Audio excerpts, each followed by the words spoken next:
Bonsoir, merci à nos trois personnalités d'avoir accepté de croiser le débat, croiser le fer, oserais-je dire, peut-être même sur ce qui va occuper une partie de nos discussions cet été. En fait, on aurait déjà dû voter sur l'initiative UDC pour une limitation limitation de Céline, le mot exact. De l'immigration, De la limitation, limitation exactement. idéale. On aurait déjà dû voter le 17 mai dernier, mais Covid oblige, le Conseil fédéral a repoussé cette votation au 27 septembre. Alors, pour bien comprendre ce qui se passe, je vais demander à chacun des intervenants de nous expliquer son point de vue. Et évidemment, on va commencer immédiatement par Madame la conseillère nationale UDC, Céline Modru, coupable, entre guillemets, avec l'UDC, de nous faire voter sur ce sujet plutôt chaud. Céline, pourquoi l'UDC remet la compresse? Parce qu'en fait, on avait déjà voté en 2014, il y a 6 ans. Et alors, qu'est-ce qui se passe? Qu'est-ce qui fait que l'UDC repose la question à la population? Déjà, lorsqu'on dit coupable, je dirais plutôt respectueuse de la volonté populaire. J'aimerais quand même rappeler, comme vous l'avez justement dit, que la population et les cantons ont dit oui le 9 février 2014 et le Parlement, avec la complicité du Conseil fédéral, ou alors le Conseil fédéral avec la complicité du Parlement, n'ont pas voulu mettre en vigueur ou respecter la volonté populaire. Donc, suite à cela, nous avions deux choix. Lorsqu'ils ont mis leur loi, c'était lancer un référendum, mais on sait très bien que finalement, d'un point de vue temps, ça aurait été plus long que de relancer une initiative, mais c'est aussi beaucoup plus risqué parce que, comme vous le savez, il faut de nouveau obtenir la double majorité, à savoir celle des cantons et de la population. Donc, c'est un exercice toujours très compliqué, mais pour nous, il en va de la volonté populaire. Ça, c'est sur le fond.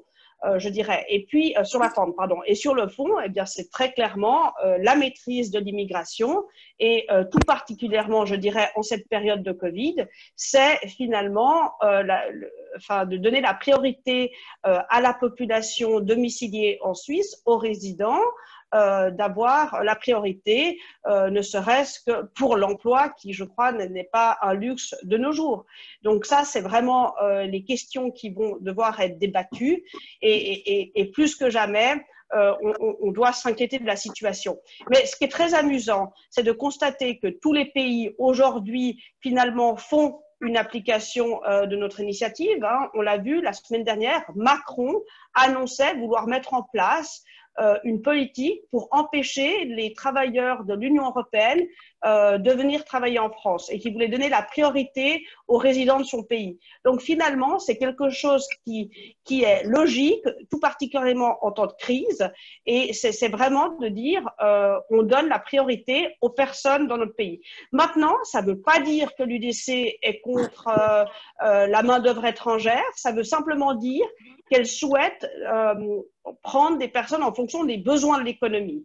Et je le rappelle, en 2014, l'UDC avait été très clair, il y aura de la souplesse dans la mise en application par rapport aux cantons et aux industries. Donc là, j'aimerais tout de suite rassurer les personnes qui nous écoutent. L'idée, c'est pas de mettre la Suisse en difficulté, mais bien au contraire, de diminuer le chômage et de répondre aux besoins de l'économie.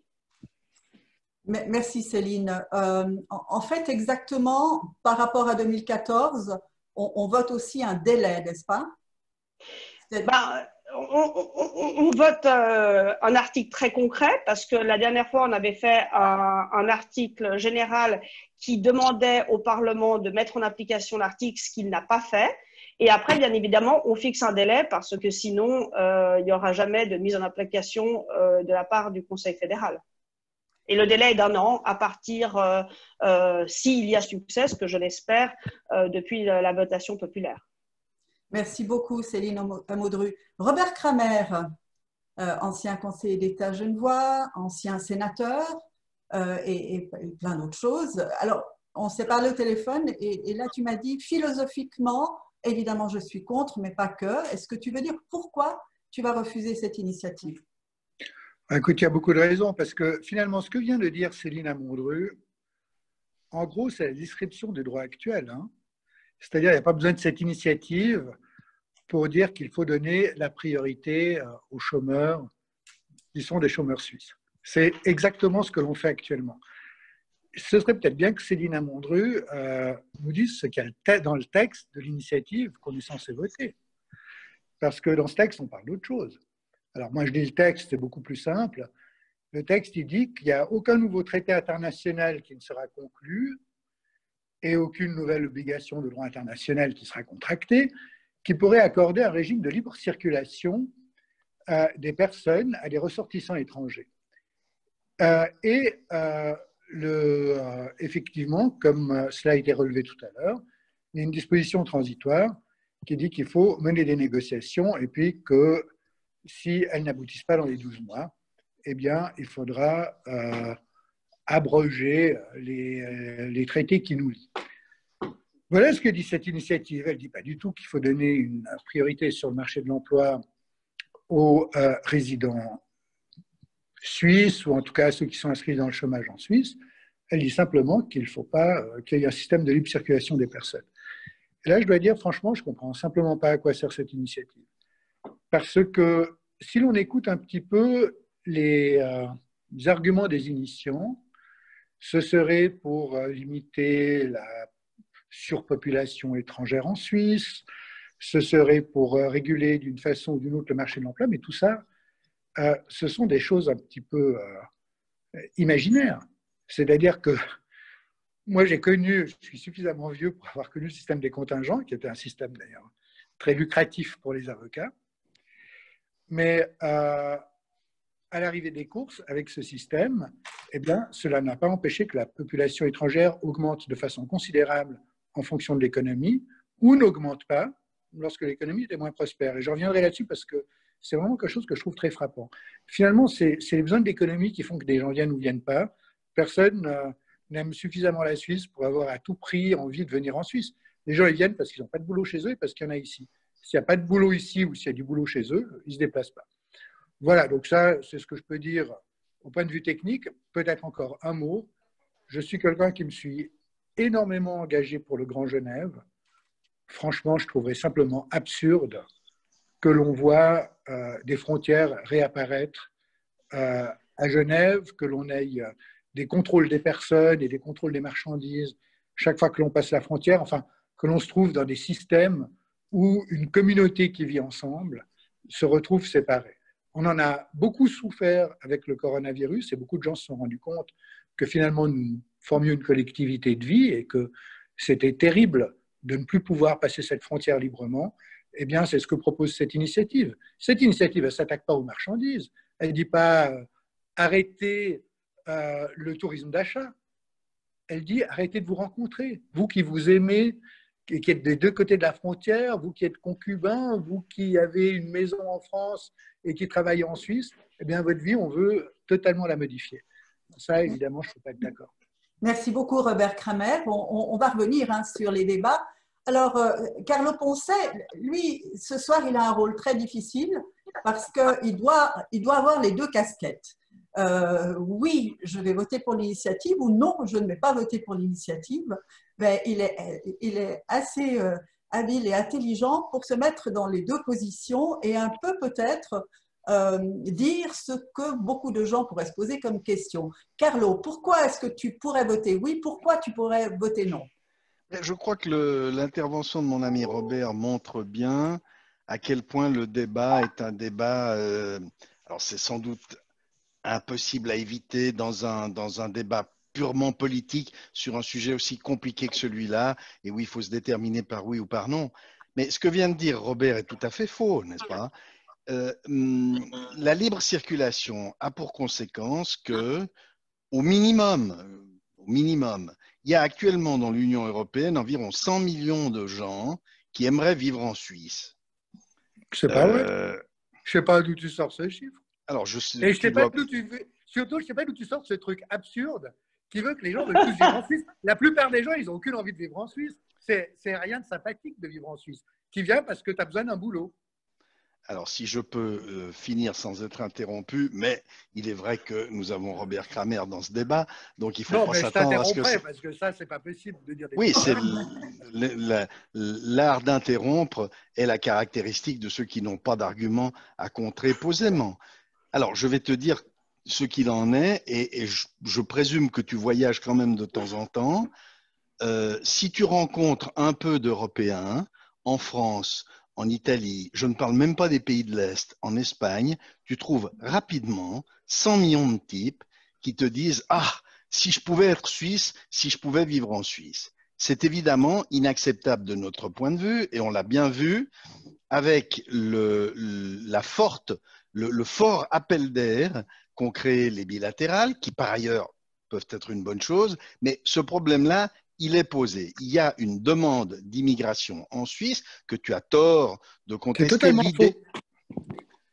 On y reviendra, Robert. Il est décidément difficile d'en placer une. L'image que tu proposes et qui est éminemment sympathique du brave saisonnier italien qui arrivait avec son baluchon dans les années 50 parce qu'en Italie, il n'y avait pas de travail, elle est complètement dépassée à l'heure actuelle. Il y a toujours des gens qui viennent en Suisse pour travailler parce qu'il n'y a pas de boulot chez eux. Et il n'y a pas de boulot chez eux, pourquoi? Parce que l'Union européenne dysfonctionne complètement à cet égard. Je me souviens de mon vieux copain Pini, que tu as connu au Conseil national, qui disait la libera circolazione dei disoccupati. C'est la libre circulation des chômeurs. Il exagérait un peu. D'un autre côté, il est vrai aussi que la solution que nous propose l'initiative, c'est un peu le retour au régime post-initiative Schwarzenbach. Moi, je suis assez âgé pour m'en souvenir. C'est le régime qui avait introduit le Conseil fédéral en serrant la vis à fond. Après le rejet tout juste de la première initiative Schwarzenbach, puis de la deuxième.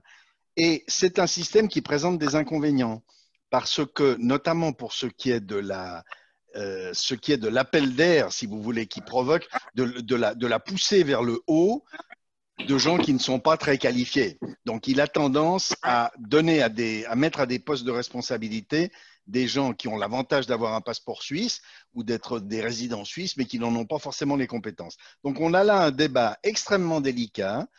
S'ajoute à cela le fait, j'en aurais terminé, s'ajoute à cela le fait que c'est un débat que nous avons avec une très grande structure qui marche mal et qui, comme toutes les structures qui marchent mal, n'est pas en position de faire des concessions. Donc, il y a effectivement le risque que dans la zone où nous exportons les 2/3 de ce que nous exportons, au moins les 2/3 de ce que nous exportons, on se retrouve du jour au lendemain à revenir à une espèce de Brexit avec des douanes de tous les côtés, toutes sortes de problèmes. Et ça, c'est un vrai problème. Voilà ce que je voulais dire. Merci, Carlo. Alors, Céline Amodru, les accords bilatéraux, en fait, il n'y a pas que ceux qu'on a acceptés en 2002 ou en 2000, si mes souvenirs sont bons, mais en fait, c'est une longue histoire avec l'Europe. Est-ce qu'en fait, on renoncerait à tout? Comment on voit les choses à l'UDC? C'est le retour… Pardon. Oui, Céline. Non, peut-être juste pour remettre un peu le contexte, on a eu les bilatérales 1 et les bilatérales 2. Dans les bilatérales 1, il y a donc cet accord de libre circulation avec 6 autres accords et il y a cette fameuse clause de guillotine qui consiste à dire que si on dénonce la libre circulation, les autres accords tombent. Mais je pense qu'il faut dans ce débat maintenant rappeler un chiffre essentiel qui est trop souvent tu, à savoir la balance commerciale de la Suisse avec l'Union européenne. La balance commerciale consiste à quoi? C'est la différence entre les exportations et les importations. Et la balance commerciale que la Suisse avec l'Union européenne est négative. C'est-à-dire qu'en 2017, c'est les chiffres du DFA, pas que l'UDC, on nous prétende qu'on les invente, je les ai, si jamais, mesdames et messieurs, sous les yeux. Donc, en 2017, c'était moins 15,79 milliards. En 2018, moins 20,35 milliards. Et en 2019, ils ne sont pas encore sortis, mais on les attend à moins 17 milliards. Alors là, mon but n'est pas de vous dire que l'Union européenne n'est pas un partenaire important pour la Suisse. Il l'est. Ce que je veux dire par là, c'est que l'Union européenne a aussi énormément besoin de la Suisse. Nous sommes son 3e partenaire partenaires. Petit problème technique. Aïe, Céline, on t'entend plus. Ok, Céline était en train de nous dire que la Suisse est un partenaire important pour l'Union européenne, ce qui est assurément vrai, mais maîtrisé. Dans les accords bilatéraux 1, il y a le transport terrestre qui est donc complètement à l'avantage de l'Union européenne, les marchés publics et de l'agriculture qui sont totalement à l'avantage de l'Union européenne, et le marché du travail, bien évidemment, aussi. Je me permets une petite parenthèse. Je sais que M. Kramer considère que la Suisse n'est pas un pays où il faut bon vivre peut-être pour l'Union européenne. Moi, je pense que bien au contraire. Aujourd'hui, le taux de chômage est en train d'exploser. On parle en France à la fin de l'année de 12 millions de personnes qui vont tomber au chômage. Et je peux vous assurer que là, je le rejoins, les gens vont venir où il y a du travail. Et il y en aura peut-être en Suisse. Et moi, je préfère qu'on donne ce travail aux Suisses ou aux personnes qui habitent chez nous qu'aux personnes qui seraient prêtes à accepter un salaire bien moins grand pour pouvoir vivre. Parce que c'est bien ce qui risque d'arriver, c'est le problème du dumping salarial. Je termine juste une petite anecdote pour enchaîner sur ce que tu dis, Céline, et en t'interrompant avec ton autorisation. Juste une petite anecdote pour enchaîner. On se souvient tous pendant le coronavirus de la rapidité avec laquelle les entreprises suisses, en bonne partie d'ailleurs grâce au conseiller fédéral Parmelin, qui est UDC, mais aussi à ses deux compères socialistes qui ont bien travaillé, la rapidité avec laquelle les entreprises suisses ont été aidées. Dans un pays qui m'est cher, l'Italie, dans le nord, à Milan, donc on ne parle pas des fins fonds de l'Italie, aujourd'hui encore, sur le site internet du Banco du Monte dei Paschi di Siena, la plus vieille banque du monde, on voit que les dispositions qui permettront aux clients de la banque de recevoir l'argent que le gouvernement italien a promis sans le payer depuis 3 mois, ces dispositions seront bientôt mises en ligne sur le site. Nous sommes le 29 juin. Voilà pourquoi les gens ont envie de venir en Suisse. Merci beaucoup. Moi, j'aimerais rebondir, si vous le permettez, Céline et Carlo, en demandant à Robert Kramer pourquoi il ne craint pas le dumping salarial. Céline, tu en as parlé. Parce qu'en fait, avec les bilatérales, tout le monde, tout ressortissant européen qui fait partie de l'Union européenne, a, s'il a un travail, la possibilité de travailler en Suisse. Donc, sans qu'on ait à juger si oui ou non il peut. Est-ce que ça ne ferait pas descendre finalement les salaires? Robert Kramer. Il faut voir ce qui s'est produit. Maintenant, on a l'expérience d'une vingtaine d'années des bilatérales. Il n'y a eu aucun dumping salarial. Donc, si ça devait se produire, ce serait déjà produit ces 20 dernières années. De la même façon, j'entends… C'est pas vrai. On est juste… C'est pas vrai. On est sur juste essayer de contrôler les faits, parce qu'on peut balancer 100 millions, 200 millions, n'importe quoi. Je veux bien. Moi, je me suis amusé, et ça fait des années que je le fais, parce qu'on a déjà eu quelquefois ces débats au Conseil des États, à regarder un petit peu ce qu'il en a été de la population étrangère. Comment, en Suisse, la population étrangère a évolué. Et ce qui est très intéressant, c'est qu'il y a une corrélation immédiate, qui semble d'ailleurs évidente à première vue, entre la façon dont notre économie fonctionne et puis l'évolution de la population étrangère. C'est un lien extrêmement étroit. Les gens, ils viennent ici quand il y a du travail. Quand il n'y a pas du travail, ils ne viennent pas, quelle que soit la richesse de ce pays, parce qu'ils ne viennent pas ici pour ne pas trouver de boulot et pour être chômeurs. Et ça, c'est frappant de voir qu'on trouve exactement le même mécanisme à l'époque où on avait des contingences, c'est-à-dire un système de régulation extrêmement strict, et puis avec le système de la libre circulation que cette initiative remet en cause. Donc ma conclusion, c'est que cette initiative, elle ne va strictement rien changer. Chaque fois que l'on sera dans des situations où la Suisse sera attractive économiquement, eh bien, les gens vont venir. Chaque fois où on ne sera pas dans ces situations-là, les gens ne vont pas venir. Et du reste, c'est même frappant dans les chiffres. Ces 20 dernières années, il y a à peu près, la population de la Suisse a augmenté de 2 millions de personnes. C'est à peu près le même genre d'augmentation que ce qu'on en a connu les 20 ou les 30 précédentes années. Donc, toutes ces choses, ce n'est pas le système juridique qui fait que les gens viennent ou ne viennent pas. Et ce dont on est en train de parler, ce n'est pas de choses abstraites. On est en train de parler d'une disposition constitutionnelle très précise qui vise en gros, pour autant qu'il n'y ait pas des accords qui soient trouvés, à mettre fin à la libre circulation. Moi, je vous dis simplement une chose très simple. Libre circulation ou pas libre circulation, on est, au point de vue du marché de l'emploi, au point de vue du nombre de résidents étrangers qui viennent s'établir en Suisse, dans des situations qui sont totalement équivalentes. En revanche, si on met fin à la libre circulation, on est alors dans des situations beaucoup plus défavorables et au point de vue social, pour une région comme Genève, qui vit quand même, où on vit avec les autres, on vit quand même dans la région genevoise, et on est, inutile de le dire, dans une situation beaucoup plus défavorable, mais ça Carlo l'a abordé tout à l'heure, au point de vue économique, parce que ça va considérablement compliquer nos relations avec notre premier marché. C'est quand même plus de 50% de nos presque les deux échanges tiers. économiques, Oui. c'est avec l'Union européenne. Mais Robert Kramer a tort de dire, je m'excuse, alors je réagis quand même là, parce que Robert Kramer a tort de dire, on voit qu'il y a longtemps qu'il n'a plus payé de salaire à la fin du mois, ou plutôt que c'était d'autres qui les payaient pour lui, parce que l'effet était évident, moi qui ai été à la tête d'une PME pendant les 30 dernières années, et n'importe qui vous fera la même réflexion qui a été dans une profession de service, il est évident qu'il n'y a pas eu de dumping, bien entendu que non, puisqu'il y avait des dispositions notamment destinées à l'éviter. En revanche, dans le secteur des services, on a observé et comment une baisse tranquille de salaire, une absence d'augmentation. Et aujourd'hui, pour prendre un exemple très précis, le coût d'un personnel de secrétariat dans le secteur tertiaire est à peu près d'un bon quart en termes constants et d'un bon quart de moins que ce qu'il était avant la libre circulation.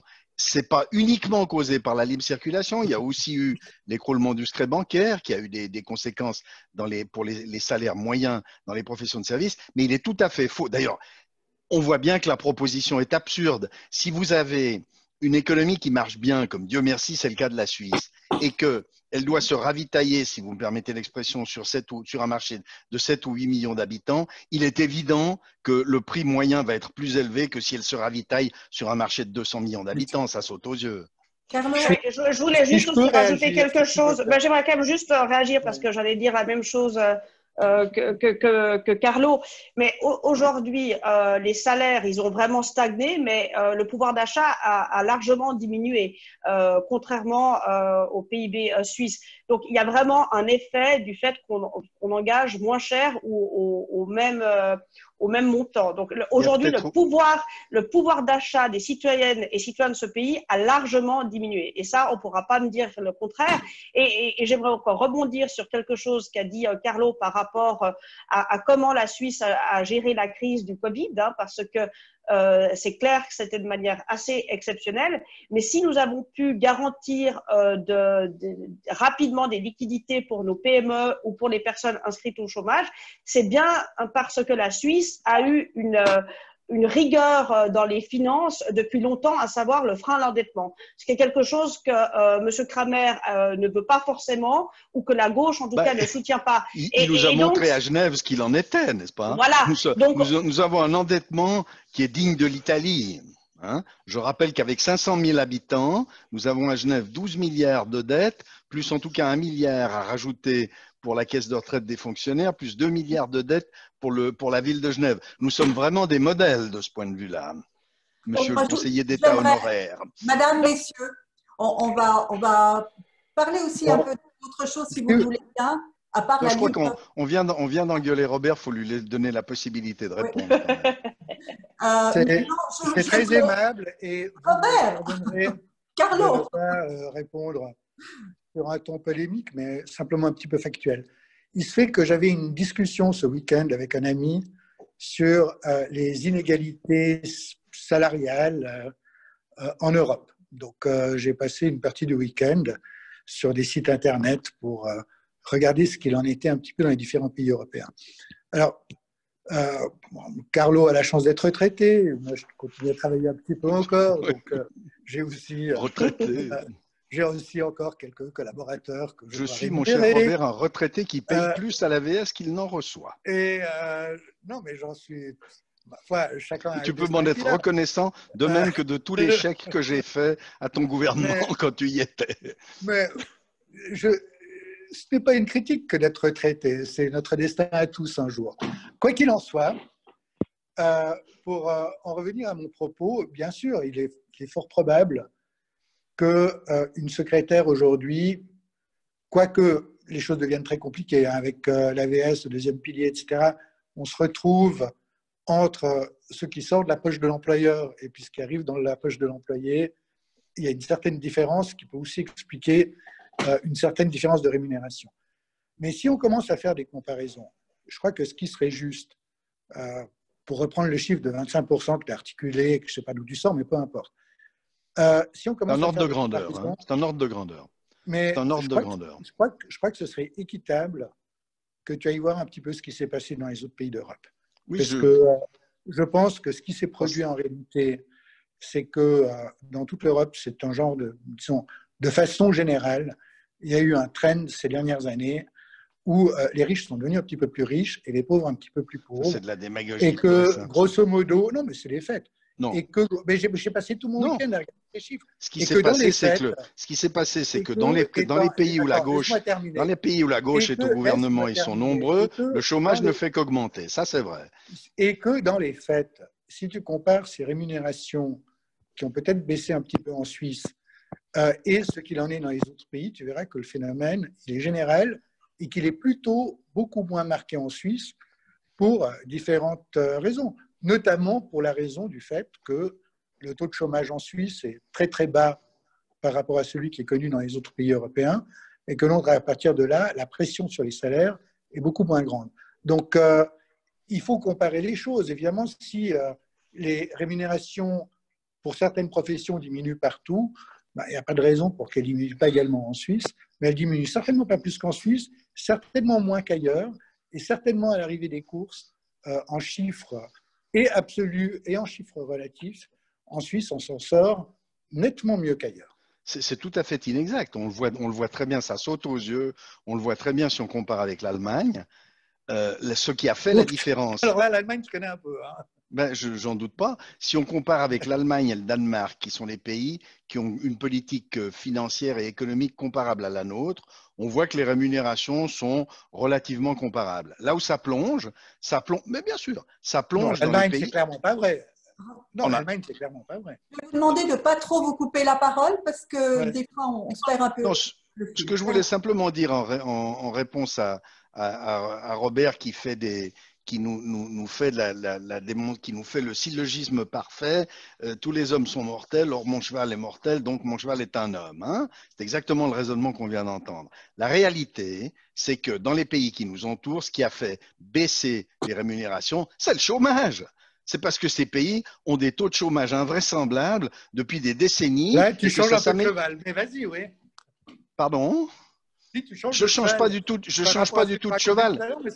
Je ne change pas du tout de cheval. Si tu regardes ce qui se passe, si tu regardes ce qui se passe en France, en Italie, en Espagne, pour prendre ces exemples-là, on pourrait en citer d'autres. Si tu regardes ce qui se passe, ce qui a fait baisser les salaires, c'est la montée du chômage. Rien à voir avec des pays comme l'Allemagne, le Danemark, la Suisse, en partie l'Autriche aussi. Donc, je veux dire, le discours consistant à dire que les salaires ont baissé partout et que c'est pas la libre circulation qui a provoqué un appel d'air en Suisse, c'est tout simplement faux. Après, ça veut pas dire que c'est une raison mais bien sûr, après, ça veut pas dire que c'est une raison de voter pour l'initiative. Mais il faudrait… Un petit peu quand même. Question de point de vue, Céline, ça, bien sûr. Non, parce que, alors, pour aller contre ce que tu dis, en un mot, pour aller contre ce que tu dis, je crois que vous sous-estimez quand même un peu les conséquences. Parce que il n'est pas du tout exclu que le peuple et les cantons la votent. Ça va quand même poser des problèmes assez compliqués. Hein. Je veux dire, on est parti pour 10 ans d'instabilité sur nos marchés principaux et avec toutes sortes de problèmes. Alors, Carlo, je vais faire comme ça. Je vais poser encore une question à Carlo, puis ensuite je reviens vers chacun de vous et vous poserez vous-même une question à chacun des deux autres intervenants. OK? Carlo, à part la libre circulation des employés, les bilatérales, en fait, permettent à des cabinets de services ou médicaux notamment, de s'installer en Suisse. Hein. Les bilatérales permettent cela. Donc, est-ce qu'on a…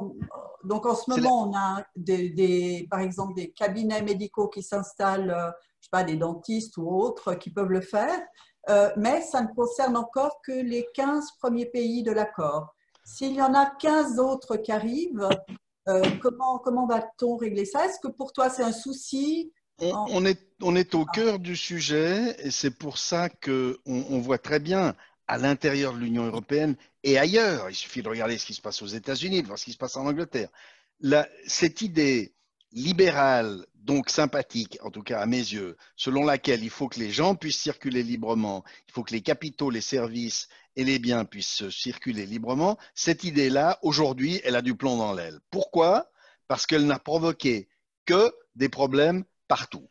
Et donc, il faut voir ce qui va la remplacer, j'en sais rien. Alors, on entend, voir les élections françaises de ce week-end, on entend des discours fumeux des Verts disant il faut réinventer la façon dont on vit, etc. Tout ça, c'est des balivernes, parce que l'organisation de la vie en société, ça consiste à répartir les ressources.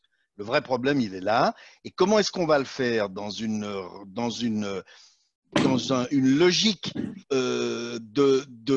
d'Union européenne qui se déglingue et qui donc sera d'autant plus intolérante et stricte? Qu'est-ce qu'on va faire si tout d'un coup on se trouve à dire à notre marché principal merci beaucoup, mais à partir de maintenant, ce que vous prétendez être votre règle fondamentale, qui est la libre circulation des personnes, on n'en veut pas, notamment parce qu'on ne veut pas du plombier polonais, comme disait jadis Jacques Chirac, ou on veut pas du dentiste français ou du médecin italien, hein.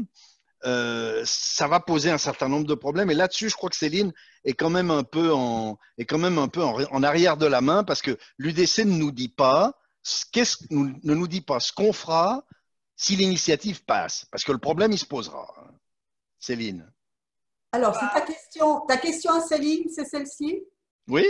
Qu'est-ce qu'on fait si vous gagnez? Qu'est-ce qui se passe? Bon, après avoir débouché la bouteille de champagne, ce que je ferai évidemment le 27 champagne, au soir, mais c'est un produit étranger, Céline. C'est juste, mais comme tu peux le voir, nous ne sommes pas contre le fait d'avoir des produits étrangers. Cela étant, on va quand même donner la priorité au vin local. Ouais, tu pourrais parler du baccarat quand même. Le caviar, c'est pas mal non plus. Hein. Bon, cela étant dit, non, je veux dire, c'est ce que j'ai dit. Évidemment que l'Union européenne, c'est un partenaire important. Je crois que l'exemple des médecins, des dentistes est un exemple très relevant, parce qu'on a eu ce débat à Berne et on sait pertinemment qu'aujourd'hui c'est un souci parce qu'il y a peut-être des quotas et les médecins aimeraient bien justement qu'on bloque un peu l'arrivée pour qu'ils puissent eux-mêmes travailler. Maintenant, l'application, elle va se mettre, et on l'a dit, l'UDC, on la fera de manière très souple. Et nous, on va continuer à vouloir développer des accords, mais ce sera des accords peut-être entre deux pays. C'est pas le premier accord qu'on a fait avec des pays. Il faudra peut-être développer. Moi, je prends la balance commerciale avec les États-Unis. Pour la Suisse, on est à plus 21,08 milliards. En 2017, à plus 25,37 milliards. Donc, je pense qu'à un moment donné, il faut pas avoir peur du chantage qu'est en train de nous faire l'Union européenne. On a pas tous… un chantage. Mais si, c'est un chantage. Non, moi, je vis pas avec la peur. On la mettra en application contrairement à ce que la population a voté, jusqu'à un moment donné, de dire à un pays, on maîtrise notre immigration et tout le reste, on peut le tenir. S'ils veulent pas, ils veulent pas. Mais je veux dire, il faut voir aussi que l'Union européenne, le concept même à la base, personnellement, si ça avait été fait comme un État fédéral comme est la Suisse, c'était quelque chose d'intéressant, mais la façon dont ça a été fait n'est simplement pas viable, et l'Union européenne est en train aussi de complètement s'effondrer. Il faut aussi voir ce qui se passe, et c'est un choix aujourd'hui d'avenir. Moi, je prends le risque, je suis d'accord qu'il y a des risques, bien évidemment qu'il y en a. Qu'est-ce qu'on fait quand les actes, qu'est-ce qu'on fait concrètement? Alors, je suis tout à fait d'accord qu'il ne faut pas céder au chantage, etc. Qu'est-ce qu'on fait concrètement quand les accords sectoriels commencent à péter les uns après les autres? Quand pour exporter des montres, on ne peut plus les certifier en Suisse, il faut aller les faire certifier dans l'Union, enfin, etc. On peut multiplier les exemples. Qu'est-ce qu'on fait concrètement? Mais, moi, je vais te renverser la question. Qu'est-ce qu'est le but de l'Union européenne après de ne pas vouloir faire des accords les uns derrière les autres par rapport pour le transport terrestre? Est-ce que tu vas m'expliquer que l'Union Je crois qu'ils européenne… sont dans une situation de faiblesse. Et puis, il y a le problème du Brexit. Ils sont dans une situation qui rend la concession impossible pour eux. Ils ne peuvent pas. Ils peuvent pas faire un régime spécial pour la Suisse. Nos diplomates ont déjà pas trop mal travaillé dans le passé, mais là, ça va coincer. Il va vraiment y avoir un problème. C'est pas une raison de voter, non, mais il va vraiment y avoir un problème. Faut pas dire que ça va être facile, quoi. Mais je n'ai pas dit que ce serait facile. Je pense qu'effectivement, il va y avoir un moment de tension. Mais personnellement, je préfère un moment de tension et de reconstruire quelque chose que de vivre alors avec l'épée de Damoclès au-dessus de nos têtes, parce que c'est ce qui est en train de se passer. On voit qu'ensuite arrivent les accords cadres. Alors là, je crois que la gauche, quand même, ils verront bien qu'il y aura plus de protection parce que c'est la reprise du droit automatique ou dynamique, si certains le veulent, pour la Suisse. Et à la fin, c'est une adhésion petit à petit dans l'Union européenne. Donc, à un moment donné, c'est chacun son point de vue, mais moi, à un moment donné, c'est stop. Et si notre initiative avait été mise en application, on n'en serait non plus pas là aujourd'hui. Donc, je crois qu'on s'est nous-mêmes créé notre propre problème et il faut juste respecter la volonté populaire. Merci beaucoup Céline. Carlo, ta question à Robert Kramer. C'est la même. C'est simple. Robert sait bien que la gauche est très divisée et qu'on ne sait pas comment les gens vont voter et qu'au mieux, ça risque de donner une majorité populaire parce qu'on est dans une de ces situations type qu'est-ce que c'était? C'était les minarets, non? Où tout le monde disait non, votez pour cette initiative, voyons, etc. Après quoi, elle a passé, hein? On est dans une situation de ce type. Qu'est-ce qui se passe si on a une double majorité, peuple et canton? Qu'est-ce que vous faites? Et tu sais bien qu'une bonne partie de tes troupes vont aller voter oui, Robert. Hein? Ça me paraît très invraisemblable, mais bon, après, j'entends… Parce que tu les fais plus assez. L'avenir, c'est assez compliqué de le prédire. Comment dire? Moi, j'ai fait… tous mes engagements politiques sont reliés à Genève. J'ai été député au Grand Conseil à Genève, j'ai été conseiller d'État à Genève, et j'ai été le représentant de Genève à Berne. Et ce dont je suis convaincu, c'est qu'une large majorité des Genevoises et des Genevois vont voter non. Oui, c'est peut-être un peu limitatif comme approche quand même. Oui, et puis j'aimerais bien que la Genève ne devienne pas le benchmark de la Suisse. Je me permets de t'interrompre parce que ce qui serait des finances, du taux de chômage et tout ça, c'est vraiment pas l'exemple à donner. Et fort heureusement qu'à certains moments, on a la Suisse allemande qui rétablit la situation. Donc là, je dirais que c'est pas forcément pour des gens qui sont des milieux économiques le bon exemple. Céline est trop jeune pour s'en souvenir. Mais en 1957, on disait déjà heureusement qu'il y a les Suisses allemands. Très bien. Moi, je prends note de sa déclaration. Moi, je suis fier de vivre à Genève. Je suis fier d'avoir représenté les Genevois. Et puis, j'ai l'impression que les Suisses allemands n'ont pas beaucoup de leçons à nous donner. En gros, Genève, chaque année, bon an, mal an, est le deuxième plus gros contributeur et en chiffres absolus et en chiffres relatifs pour les autres cantons. C'est-à-dire que tous ces cantons qui viennent nous expliquer comment il faut faire, qui n'ont pas de dette et qui ont toutes les vertus du monde, ce sont des mendiants à qui on file du fric, à commencer par le canton de Berne. Canton de Zurich est un mendiant. Oui. Donc, moi, j'ai un petit peu des peines avec ce genre de raisonnement, mais on est en train un petit peu de s'écarter. Je vous dis simplement que non seulement je n'ai pas honte d'être genevois, mais j'en suis fier. J'en suis fier. Oui, tu n'as pas le monopole. Ça, c'est Robert. Ça, c'est des conneries. C'est des conneries. Tu n'as pas le monopole. Tu n'as pas le monopole du patriotisme genevois. Arrête, quoi. Arrête. Arrête. J'entends. Moi, si c'est pour entendre des trucs comme ça, je préfère aller écouter Mozart. Ça, c'est vraiment des conneries. C'est vraiment des conneries. Alors, j'aimerais que Céline… Le point que je suis en train de dire, si on ne veut pas m'interrompre 2 minutes, c'est que d'abord, je suis convaincu que les Genevoises et les Genevois, très massivement, même si certains les traitent de débiles mentaux pour cette raison-là, les Genevoises et les Genevois, très massivement, vont voter contre cette initiative. Je pense qu'ils vont voter contre cette initiative et pour des raisons d'ordre économique et parce qu'ils savent ce que ça représente au niveau des emplois. Par exemple, quand ils vont à l'hôpital, ils aiment bien qu'il y ait quelqu'un qui s'occupe d'eux et ils savent qu'une grande partie des infirmières et même des médecins ils viennent de l'étranger, de France voisine. Mais ça, c'est pas honnête intellectuellement. Non, mais les professions de la santé ne sont pas concernées. Les professions de la santé ne sont pas les professions de la santé ne sont pas concernées par l'initiative. Soyons intellectuellement honnêtes. Oui, bien sûr. Moi, je t'explique simplement pourquoi à Genève, les gens vont voter oui. Ils sont peut-être cons de voter comme ça. Ils vont voter non. Mais ils vont quand même voter non à cette initiative pour les raisons que je te dis. Ils vont voter non à cette initiative parce qu'ils ont envie qu'il y ait quelqu'un en face d'eux à l'hôpital. Ils sont peut-être idiots de vouloir cela. Mais non, mais tu enfonces Robert, tu enfonces des portes ouvertes. Personne n'a jamais pensé qu'il y aurait une majorité de Genevois pour cette initiative. Tu enfonces des portes ouvertes. Eh bien, mais Madame, messieurs, il nous reste un quart d'heure. Il nous reste un quart d'heure. Non, mais j'aimerais quand même juste rétablir quelque chose de personne n'est en train de traiter l'électorat de con ou pas con, et il n'y a personne qui est mieux ou moins bon, c'est la volonté populaire qui doit être respectée. C'est bon, maintenant. Non, mais personne n'a traité les. C'est bon, mais j'aimerais bien aller jusqu'au bout de ce que je suis en train de dire. Oui, mais alors fais-la un peu plus brève. C'est que les Genevois vont certainement voter non à cette initiative. Que cela vous des portes ouvertes. Mais ça nous plaît tout à fait. On sait très bien ce qu'ils vont voter, c'est pas le problème. Eh bien alors, et ils vont le voter pour de bonnes raisons, et pour des raisons d'ordre économique, pour des raisons qui sont liées à l'emploi, mais pour une autre raison encore, dont je souhaiterais parler une minute, c'est celle du Grand Genève. Nous formons une collectivité de vie avec nos voisins de l'autre côté de la frontière. On vit ensemble. On vit ensemble à tous égards. Et dire pour nous maintenant qu'il faut mettre fin à la libre circulation, c'est nous renvoyer en gros au système qui a été instauré pendant la Deuxième Guerre mondiale. Parce qu'avant la Deuxième Guerre mondiale, ça vous amuse. Non, c'est pas ça, c'est que c'est de la bande Robert, c'est de la bande dessinée et tu oublies. Je peux dire une chose, tu oublies une chose. Robert, tu oublies une chose. D'aller dans la Champagne. Je vous invite une fois à découvrir ce qui fait l'agriculture de ce canton. Oui, comme si on ne savait pas. Le domaine que tu connais mieux que nous, c'est la viticulture. Ça, je te le concède. Mais l'agriculture... Tu peux couper la parole autant que tu veux quand on dit des trucs que tu n'as pas envie d'entendre. Si tu regardes ce qui s'est passé à Bâle, 25 ans avant que tu aies l'idée ou que tu dises avoir eu l'idée de la région du Grand Genève, ça fonctionnait. Je n'ai aucune idée particulière. Ça fonctionnait parfaitement.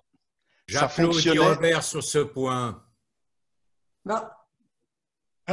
Une intervention étrange. Une intervention du grand censeur. Pour applaudir Robert sur le Grand Genève, il y a des évidences qu'il ne faut pas nier. Ok.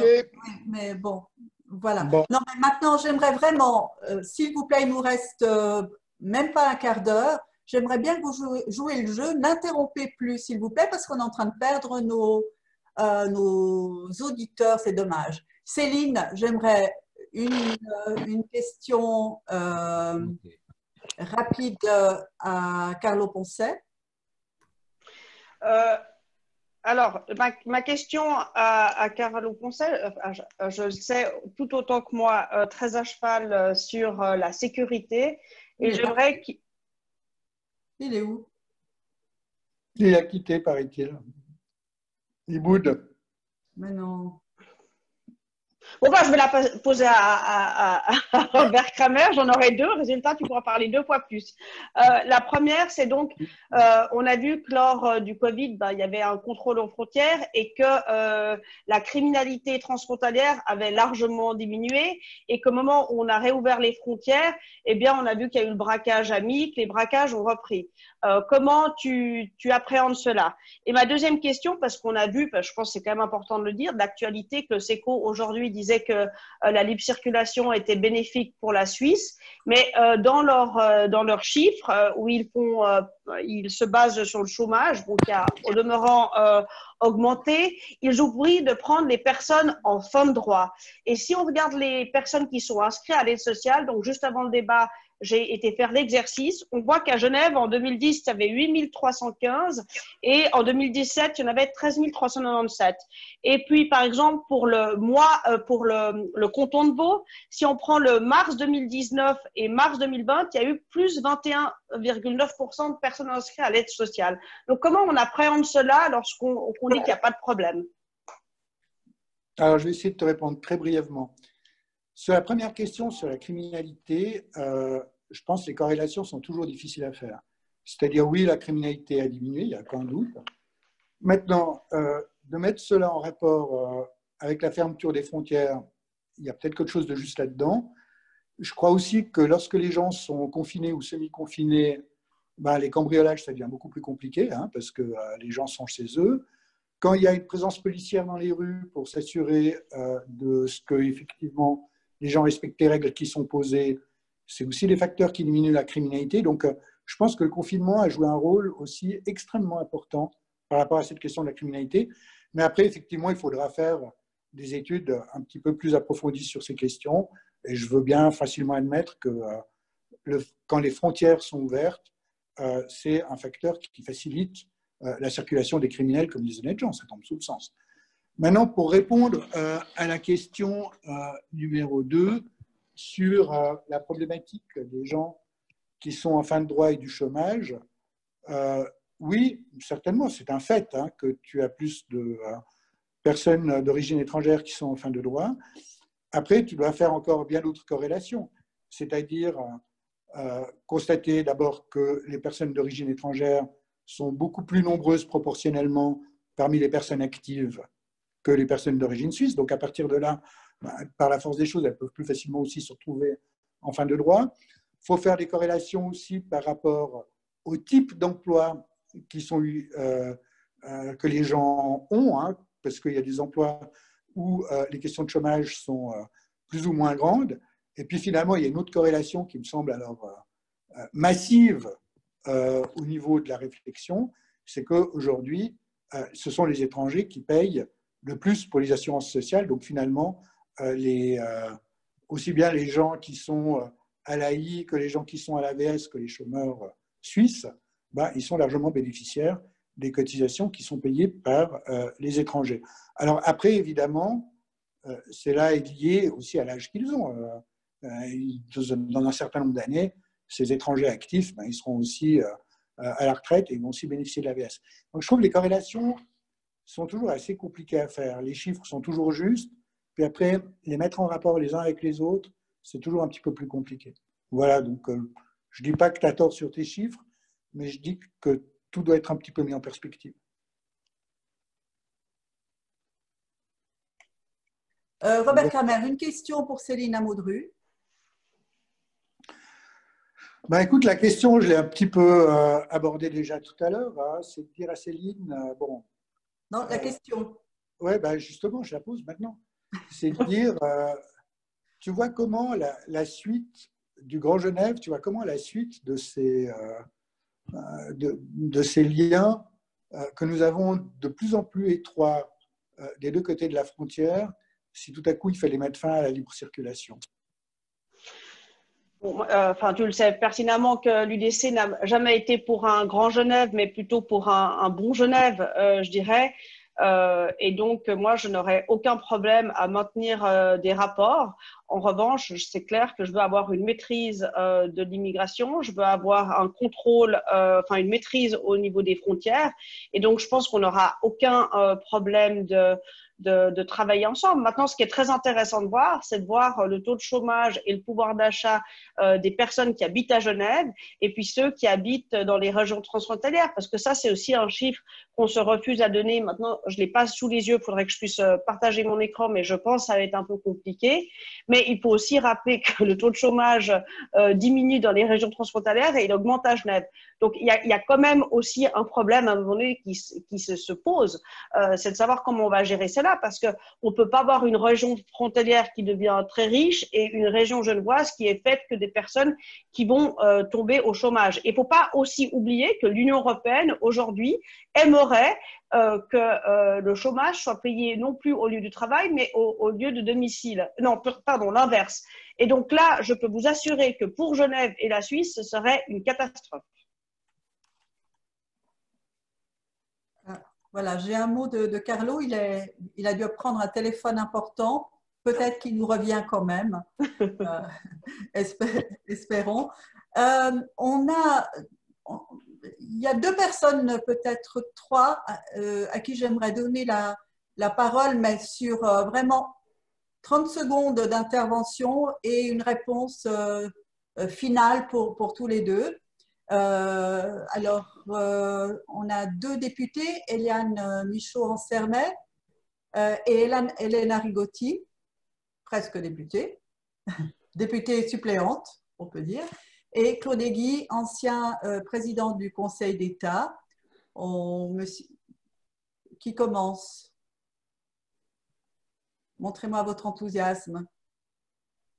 Eliane, ouvre ton micro. Ouvre ton micro. On ne t'entend pas. On ne t'entend pas. Si tu cherches quelqu'un pour prendre la parole, maintenant, je veux bien. Ok. Bon. Bien, écoutez, je vous ai écouté avec intérêt et j'espère que Carlo reviendra quand il aura terminé son téléphone, mais il nous fait la démonstration de ce qu'il juge important et de ce qu'il est moins, en s'éloignant, le lui dira tout à l'heure. Tout à l'heure, Carlo a relevé qu'on aurait de la peine à négocier avec l'Union européenne et que celle-ci n'est pas en situation aujourd'hui de faire des concessions à la Suisse, notamment par rapport au Brexit. Et je me souviens, il y a quelques années, je suis assez proche de Michel Barnier, qui me disait, mais les Suisses, vous avez tendance à considérer l'Union européenne comme un supermarché. Vous passez, ça nous arrange, ça ne nous dérange pas, etc. Ce n'est pas encore, Céline, je comprends bien, il y a toute une série de remarques qui ont été formulées, qui sont tout à fait pertinentes, mais imaginer qu'on va pouvoir véritablement faire un choix, c'est utopique. L'Union européenne est dans les difficultés et on est mal placé pour faire le procès de l'Union européenne. L'essentiel de l'Union européenne, c'est quoi? Ça ne nous intéresse plus tellement. Aujourd'hui, on parle des problèmes de l'Union européenne, mais l'Union européenne, c'était une démarche de paix essentiellement qu'on a complètement oublié. C'est une démarche d'entente au niveau du continent. C'est à un tout autre niveau que le débat se pose. Alors aujourd'hui, pouvoir imaginer qu'on va négocier comme ça, Carlo avait raison de dire que c'est une difficulté et qu'il faut en être réaliste. Ensuite, il y a une autre remarque de Carlo sur Schwarzenbach. Alors, j'avais commencé la politique fort jeune et en effet, je me souviens que si elle avait été appliquée, on se serait privé de bons éléments dont on a besoin. Mais Céline, vous avez dit une chose au début de votre première intervention qui disait « laissons entrer en Suisse les gens qui correspondent à des besoins de notre économie ». Est-ce que vous voulez dire par là qu'on s'alignerait un peu sur la politique du Canada, qui n'est pas sans intérêt? En effet, ça évite un certain nombre de tensions si on va dans cette direction-là. Et enfin, une remarque sur le Grand Genève. D'abord, je n'aime pas le mot Grand Genève parce qu'il est restrictif par rapport à certains de nos voisins. On a une grande région qui s'étend du Léman aux Alpes, c'est plus que ça. Mais on ne peut pas contester à Robert le fait que nous vivons ensemble.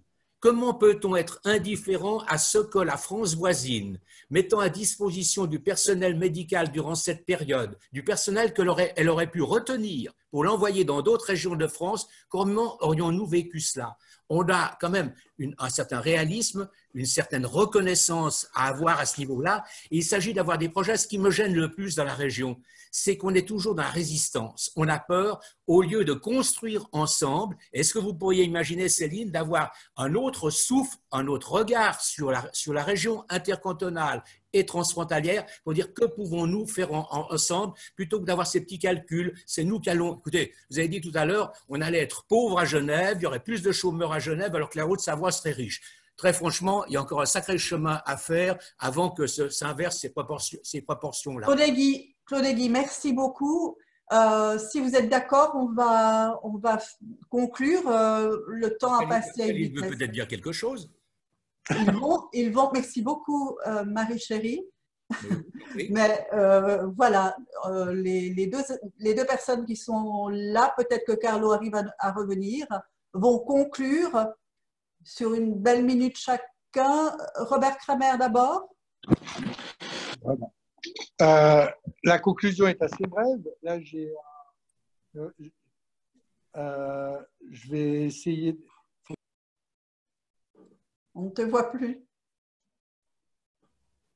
Robert, tu n'es plus là.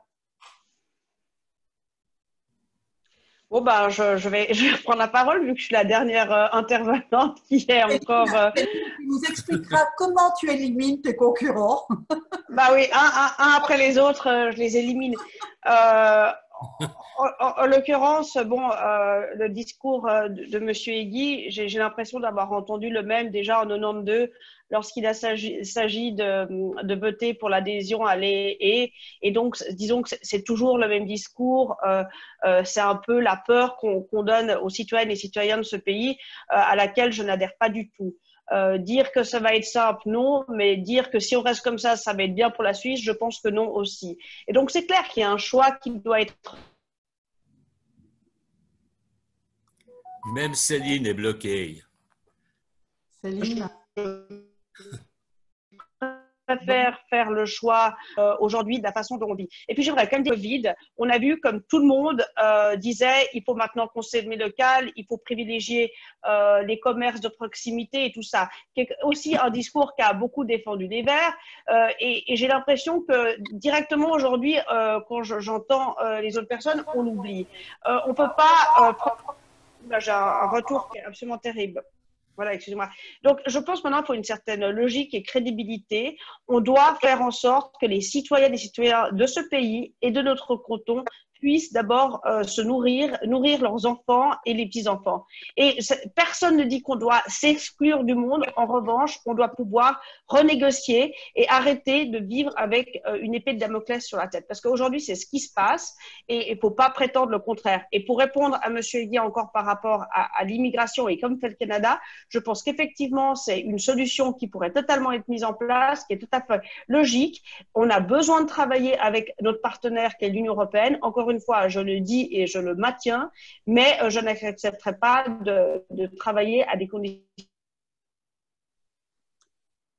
Merci beaucoup. On ne t'entend plus, Céline. Je pense que tu vas revenir. Robert, ta conclusion? Écoutez, moi, d'abord, je suis navré, excusez-moi auprès de moi, j'ai plus rien. D'avoir dû vous quitter pendant quelques minutes. J'ai été coupé dans la liaison téléphonique. Alors, je vais conclure très brièvement. Pour moi, la libre circulation, au-delà de tous les chiffres que l'on va avoir dans les débats, les arguments techniques et économiques, au fond, ce qui est au centre de tout cela, c'est est-ce qu'on croit à la coopération, à la collaboration des êtres humains ou pas. Et moi, je crois à cette collaboration, et je crois à cette collaboration aussi au-delà des frontières.